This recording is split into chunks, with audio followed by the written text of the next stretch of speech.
kelas 64 3A06. Perkenalkan, nama saya Aulia Fadila dengan NIM 64241746. Perkenalkan, nama saya Marsyadaya dengan NIM 64241564. Nama saya Karisa Azharo dengan NIM 64241472. Nama saya Puja Tanjung dengan NIM 64240969. Saya Triwandari dengan NIM 64240072. Ingin memaparkan materi tentang kepemimpinan tokoh publik, yaitu Jenderal Besar Raden Sudirman. Beliau merupakan Panglima Besar Tentara Nasional Indonesia pertama yang dikenal dengan kepemimpinan yang religius, karismatik, dan berjiwa pengorbanan tinggi. Mari kita kupas lebih dalam. Menggali tentang karakteristik kepemimpinan tokoh dapat dilihat dari beberapa aspek. Yang pertama adalah tipe kepemimpinan. Secara teori, kepemimpinan Sudirman bisa dikelompokkan menjadi beberapa tipe. Yang pertama adalah tipe kepemimpinan karismatik. Ia memiliki daya tarik moral yang kuat. Karisma ini muncul dari kesederhanaan hidup, keikhlasan berjuang, dan keteguhan pendirian.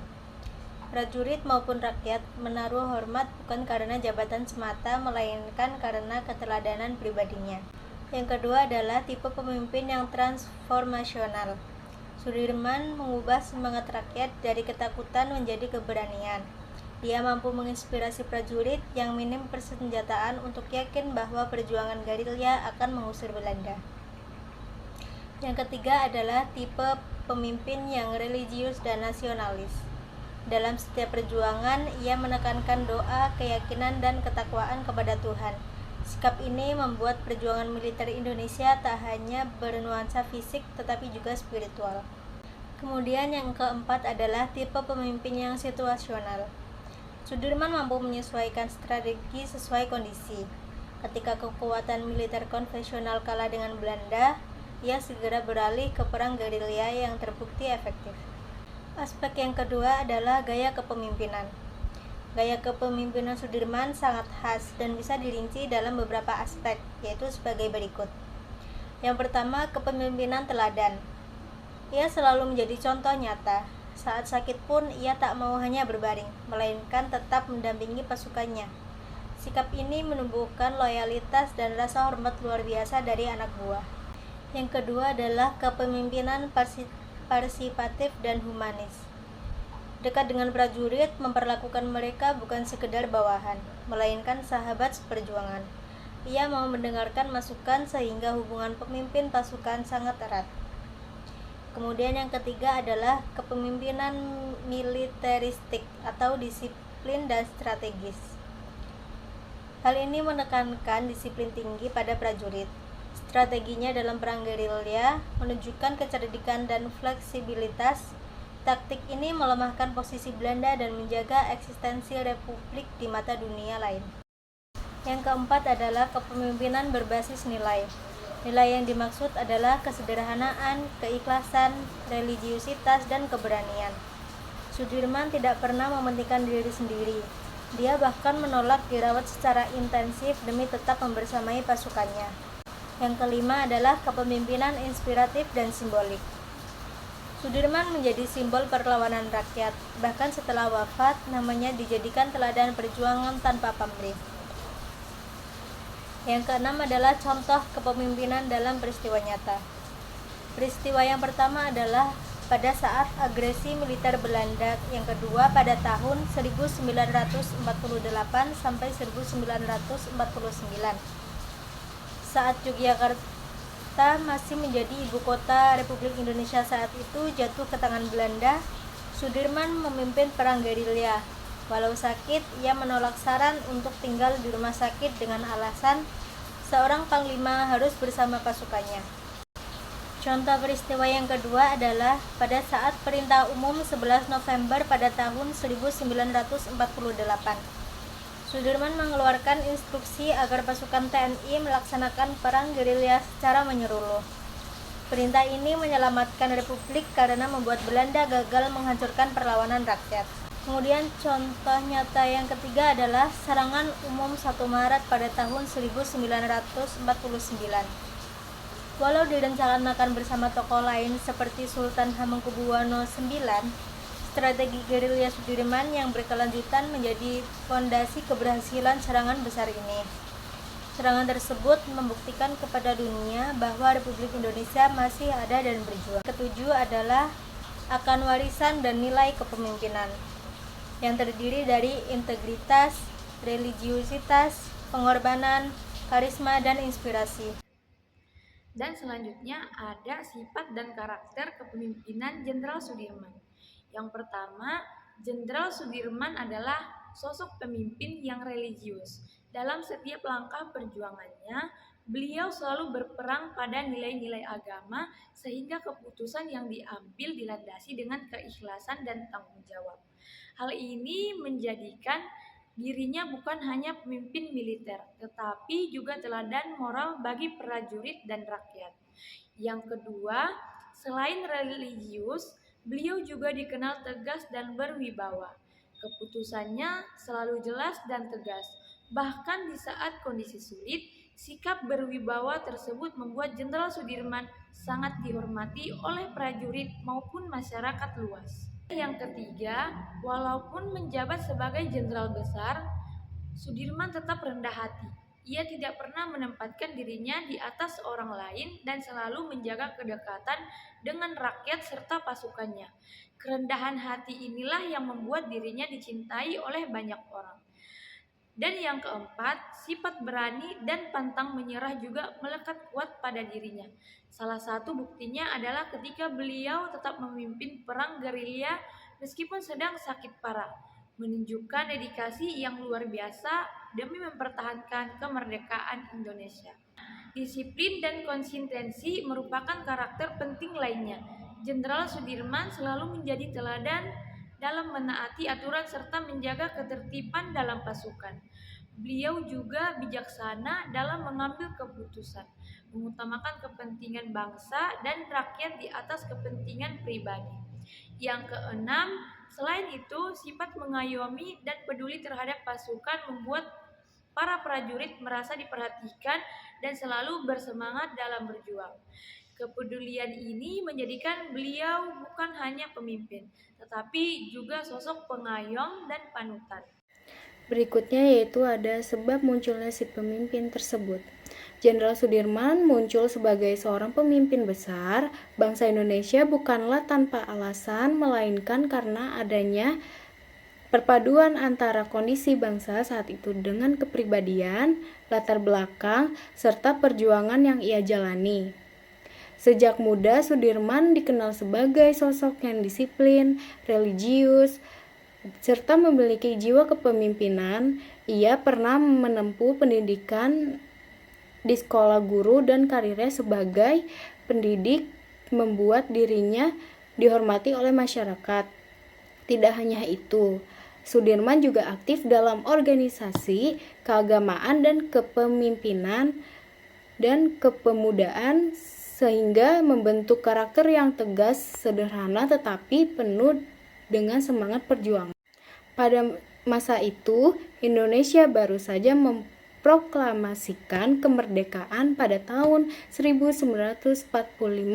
Namun, keadaan bangsa masih belum stabil karena Belanda berusaha kembali menjajah. Situasi ini menuntut adanya seorang tokoh yang mampu memimpin pasukan, menyatukan semangat rakyat dan menjadi simbol perlawanan. Dari sinilah Sudirman mulai menonjol sebagai figur penting dalam perjuangan kemerdekaan. Keberaniannya terlihat ketika ia memimpin pasukan melawan tentara Jepang dan kemudian menghadapi agresi militer Belanda. Keteladanan Sudirman semakin tampak ketika ia dipilih menjadi Panglima Besar Tentara Nasional Indonesia pada bulan November 1945.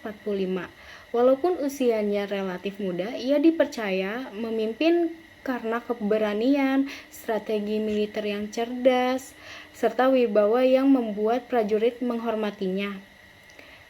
Bahkan ketika menderita sakit paru-paru kronis, Sudirman tetap tidak menyerah. Ia tetap turun langsung ke medan perang dan pemimpin gerilyanya. Meskipun harus digotong di atas tanduk, hal ini menunjukkan dedikasi luar biasa dan menjadikan dirinya sebagai simbol keteguhan hati dan semangat pantang menyerah. Dukungan rakyat dan pemerintah pun semakin menguatkan posisi Sudirman sebagai pemimpin bangsa. Rakyat melihatnya bukan hanya sebagai seorang jenderal, tetapi sebagai sosok teladan yang rela berkorban demi tanah air. Sementara pemerintah mempercayakan kepadanya tanggung jawab besar karena dianggap mampu menjaga persatuan dan kedaulatan bangsa. Dengan demikianlah, sebab munculnya Jenderal Sudirman sebagai pemimpin dapat dipahami dari kombinasi antara kepribadiannya yang berjiwa pemimpin, pengalaman perjuangan yang ditempuh situasi bangsa yang membutuhkan figur penyelamat, serta kepercayaan yang diberikan oleh rakyat dan pemerintah. Semua hal tersebut menjadikan Sudirman bukan hanya seorang tokoh militer, tetapi juga seorang pemimpin bangsa yang dihormati sepanjang sejarah Indonesia. Selanjutnya ada strategi dan kebijakan kepemimpinan Jenderal Sudirman. Strategi kepemimpinan. Yang pertama, Jenderal Sudirman menerapkan strategi yaitu perang gerilya sebagai bentuk taktik untuk menghadapi agresi militer Belanda. Dalam kondisi pasukan yang lebih lemah secara senjata dan logistik, beliau memanfaatkan hutan dan pegunungan sebagai benteng pertahanan. Dengan strategi ini, Belanda kesulitan melumpuhkan TNI karena pasukan bergerak lincah dan tidak terfokus di satu titik. Strategi gerilya ini terbukti efektif menjaga keberadaan TNI serta menghambat kekuasaan Belanda di berbagai daerah. Yang kedua, beliau memimpin dengan keteladanan langsung, yaitu meskipun dalam keadaan sakit parah, Jenderal Sudirman tetap turun ke lapangan, memimpin pasukan di tengah hutan, bahkan harus digotong dalam tandu. Tindakan ini memberikan semangat moral yang sangat besar bagi para prajurit, sehingga mereka tetap berjuang tanpa menyerah. Gaya kepemimpinan yang mencontohkan pengorbanan diri ini menjadi salah satu alasan mengapa pasukan tetap setia dan penuh loyalitas kepadanya. Yang ketiga, Jenderal Sudirman mengedepankan konsep pertahanan rakyat, yaitu melibatkan seluruh masyarakat dalam perjuangan. Rakyat dilibatkan sebagai penyedia logistik, penghubung informasi, dan pendukung moral bagi pasukan. Strategi ini menunjukkan kepemimpinan yang inklusif dan berbasis pada kekuatan kolektif atau keterlibatan dan gotong royong, sehingga perjuangan bukan hanya milik tentara, tetapi menjadi perjuangan bangsa secara menyeluruh. Selanjutnya ada kebijakan kepemimpinan. Dalam mengambil kebijakan, Jenderal Sudirman menunjukkan sikap yang konsisten dalam berprinsip. Salah satu kebijakan utamanya adalah menolak untuk menyerah kepada Belanda, meskipun ada tekanan politik agar perjuangan menolak untuk menyerah kepada Belanda, meskipun ada tekanan politik agar perjuangan bersenjata dihentikan, beliau tetap bersikeras bahwa kedaulatan harus dipertahankan melalui perlawanan. Kebijakan ini menjaga api perjuangan bangsa tetap menyala dan memperlihatkan kepada dunia bahwa Republik Indonesia tidak mudah ditundukkan. Selanjutnya, beliau menetapkan kebijakan untuk menjaga eksistensi atau keberadaan dan kedaulatan Republik Indonesia di masa transisi yang penuh ketidakpastian. Dengan memimpin gerilya, Jenderal Sudirman menegaskan bahwa TNI tetap berdiri tegak sebagai garda terdepan bangsa. Keputusan-keputusan beliau pada masa kritis ini menjadikan TNI tidak hanya sebagai angkatan bersenjata, tetapi juga simbol ketahanan negara. Terakhir, kebijakan lain yang menonjol adalah mendahulukan kepentingan bangsa di atas kepentingan pribadi maupun kelompok. Jenderal Sudirman menolak segala bentuk kompromi yang berpotensi melemahkan posisi Indonesia sebagai negara merdeka.